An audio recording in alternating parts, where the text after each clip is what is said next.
dipoto. Iya. Betul. Satu, dua, tiga. Oke. Baik, selamat pagi untuk kita semua. Pagi. Apa kabar pagi ini? Baik, sehat, luar biasa. Oke, karena kelompok satu tadi sudah membahas tentang pisang keju dan pisang ya. Oke, terima kasih banyak untuk kesempatan ini. Kita akan membahas lebih lanjut.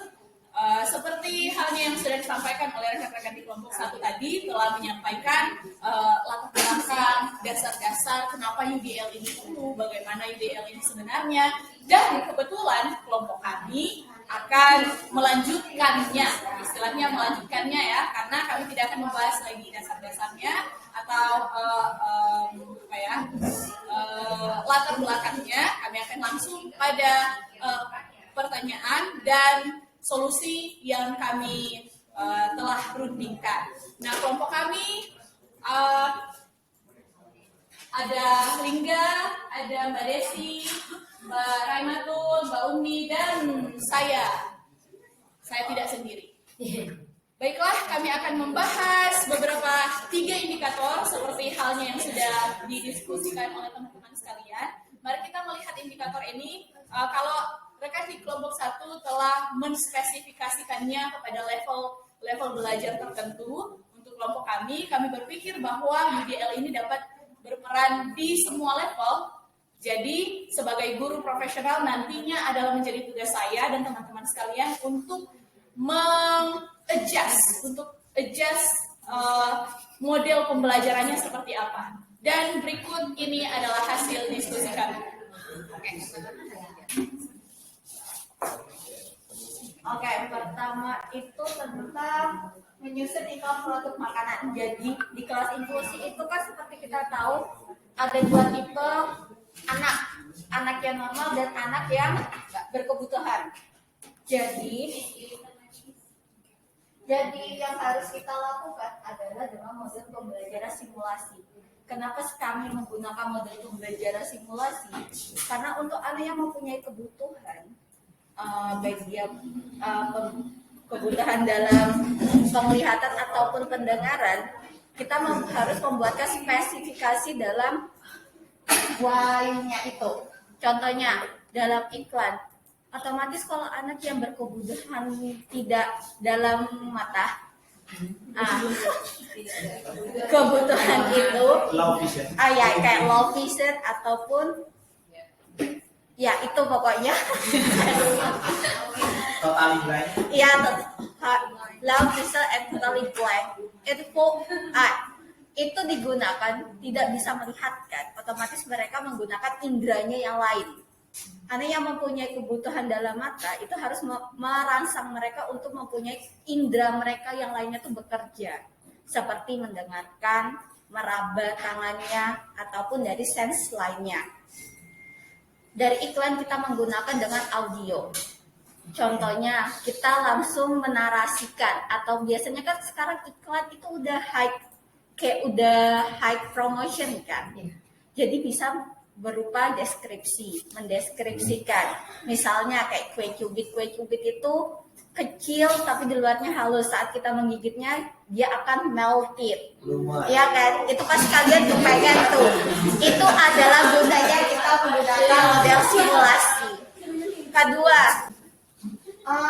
kolaborasi. Ini untuk anak-anak yang mempunyai masalah di pendengaran dan anak normal. Kita melakukan kolaborasi ini dengan dia membuat sebuah iklan. Kita membuatnya simple aja. Kita sediakan kertas. Ini termasuk wattnya juga sekalian. Kertas plano ataupun kertas karton, origami, spidol atau pensil, dan yang membutuhkan mereka. Mereka membuat kreasi bagaimana mereka menunjukkan sebuah produk itu. Untuk anak yang masalah pendengaran, mereka kan masih bisa melihat kan, meskipun itu low ataupun apapun. Jadi dia masih bisa berkreasi. Untuk anak itu juga bisa diakumulasi bagi anak yang ABK dalam penglihatan. Kata Miss kata Miss Nita kemarin kan salah satunya ada anak yang tidak bisa melihat atau mempunyai bermasalah dengan mata. Gurunya tuh membawakan burung merpati, burung kan, pasti dipegang-pegang tuh. Ini sayap, itu juga bisa kita lakukan di iklan ini dalam membuat iklan dalam kertas karton itu. Jadi mereka biar berkreasi, mau dia bentuknya timbul, mau dia bergambar. Yang penting kan saya tahu anak yang berkebutuhan pasti indera lainnya itu akan bekerja. Lebih bekerja daripada kita. Kalau kita normal, semuanya tetap bekerja. Tapi kan pasti ada batasnya. Kalau anak ABK biasanya dia mempunyai kemampuan lebih dalam salah satu inderanya. Jadi itu maksud saya, kenapa kita menggunakan metode dua ini, simulasi dan kolaborasi. Lanjut. Oke, lanjut. Multiple mananya Mbak? Action and expression-nya. Jadi bagaimana kita di dalam kelas untuk pembelajaran kepada anak yang tadi berkebutuhan khusus. Yang pertama kita guru memberikan contoh iklan. Tadi contoh iklan sudah dikasih tahu, ada yang berupa audio juga berupa gambar. Setelah guru memberikan contoh, guru pulang memilah-milah bagian iklan itu. Bagaimana yang bisa untuk digunakan oleh anak-anak tersebut sesuai dengan tujuan masing-masingnya. Terus guru membuat simulasi, membuat dan mempresentasikan. Jadi sebelum guru memberikan tugas kepada siswanya, guru juga memberikan simulasinya bagaimana cara membuat iklan produk tersebut. Setelah itu, siswa dipersilakan bekerja dalam kelompok yang sebelumnya telah diatur oleh guru. Jadi guru memberikan kelompok itu sesuai misalnya yang membutuhkan ini bagian yang kelompok yang perlu audio, jadi dikelompokkan di sana. Atau yang ini dia bisa melalui gambar ya, dikelompokkan di sana. Jadi ada pengelompokan diberikan oleh guru. Lanjut setelah itu guru memonitor pekerjaan siswa dalam kelompok yang memberi feedback langsung. Jadi nggak ditinggalkan gitu aja mereka kerjakan, tapi guru juga memonitor langsung pekerjaan anak-anaknya. Terakhir siswa mempresentasikan. Nah, jadi setelah mereka membuat kerja kelompok dan guru juga sambil memonitor, terakhir guru siswa langsung mempresentasikan hasil mereka dan juga diberikan feedback oleh teman-temannya dan juga oleh gurunya. Next. Oke, indikator yang kedua, Mbak ini. Oke. Yang kedua adalah menyampaikan teks pidato persuasif tentang cinta tanah air. Nah, nanti untuk anak berkebutuhan khusus ini kan kalau misalnya di aspek ini kan mereka disuruh berbicara di depan kelas atau menggunakan gadget. Nanti kita bisa pilih apa aja bahan-bahannya. Nah, di sini kita menggunakan teknologi integrated. Jadi kita bakal menggunakan gadget. Nanti bisa untuk teknisnya untuk anak-anak seperti yang ADHD, slow learner atau yang autis, itu kan mereka suka dengan hal yang berupa visual dan pendengaran. Jadi untuk membantu mereka juga menstimulasi otaknya supaya lebih paham gitu tentang bagaimana pembacaan pidato tersebut.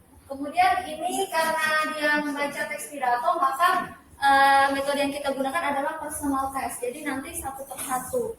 Untuk teknisnya nanti bisa direkam atau langsung di depan kelas. Nanti akan disesuaikan.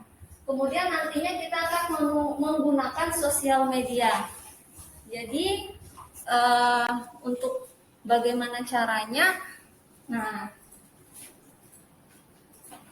itu ada menggunakan HP, komputer, LCD. Nah, LCD itu dipakai nanti buat mutar videonya. Jadi guru mencontohkan 3 video yang berisi tentang teks pidato itu.